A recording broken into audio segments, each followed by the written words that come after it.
5 News with Joyce Taylor, Mark Wright, Rich Marriott First Alert Weather, and Tracy Taylor Traffic. Number 1 in Western Washington, King 5 Morning News on KONG. We're going to switch gears now. We're going to talk about health care. Our guest has fixed broken hearts, literally, and now retired heart surgeon Dr. Roger Stark says that he can help to cure our ailing health care system.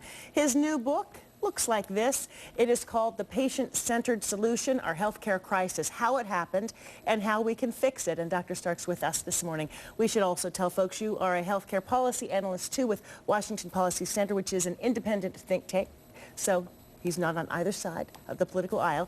We want to start with, just in general, your view of the healthcare system and the primary problem. What is that problem, and how do you think it can be fixed? Well, everyone can agree that there's a crisis with our healthcare problem. There's absolutely no question about that.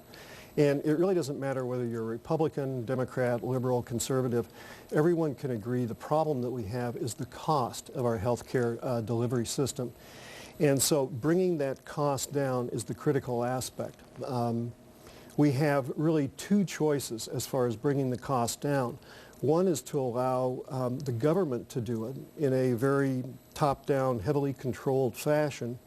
The other way would be to allow the patients, working in concert with their providers, to control their own costs, their own healthcare decisions, and their own healthcare dollars. So when you talk about top-down, you mean similar to a system that Canada has? Correct, yeah. And the alternative.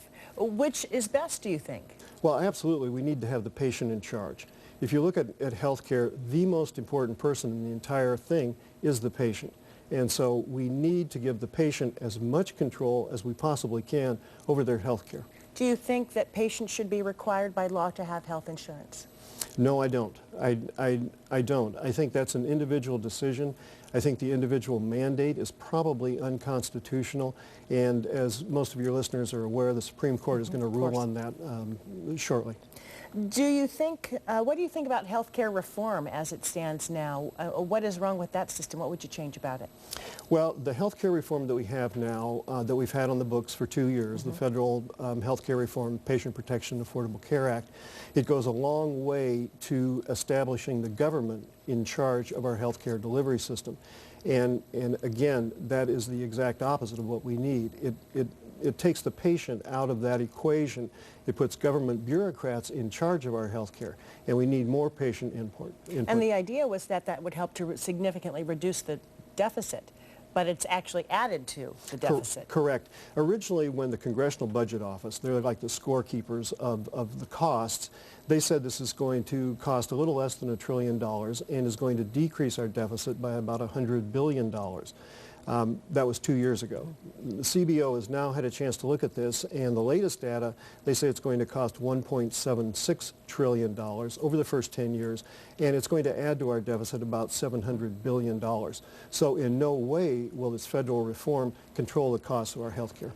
You know, our state, our unemployment rate here is 8.3%. There are a lot of people out of work who can't find work, who don't have health care insurance. What is it that they're supposed to do? Well, I think the government exists, and it should be there to provide a safety net. A safety net for people who are unemployed, a safety net for people who are poor, who can't afford insurance on their own. But the government is not there to tell everyone in the country how much and what kind of health care they should have. So for people who fortunately are employed and do have decent health care coverage, won't their premiums, won't they end up paying for all of those people who don't have health care? And is that the way the system should function?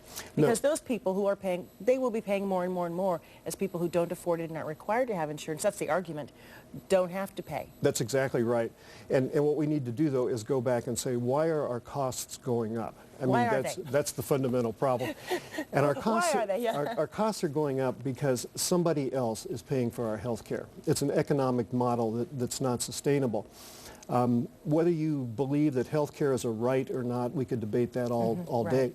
But health care certainly is a necessity of life, just like food and shelter and clothing. And the government is there to provide a market so that we can obtain food and shelter and clothing.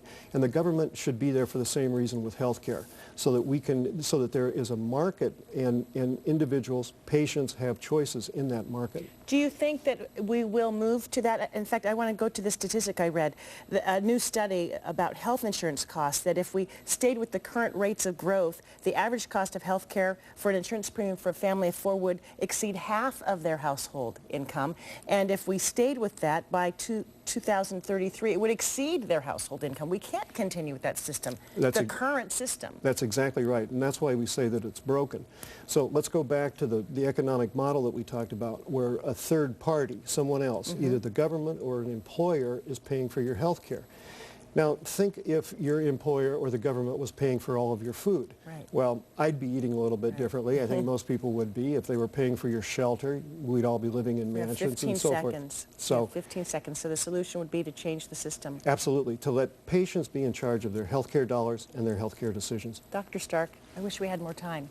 Thank We're going you very to put much. this information on our website, though. Again, the book is called The Patient-Centered Solution, Our Healthcare Crisis, How It Happened, and How We Can Fix It. By the way, Dr. Stark's from right here in Seattle, and we so appreciate you joining us this morning. Thank you for having me.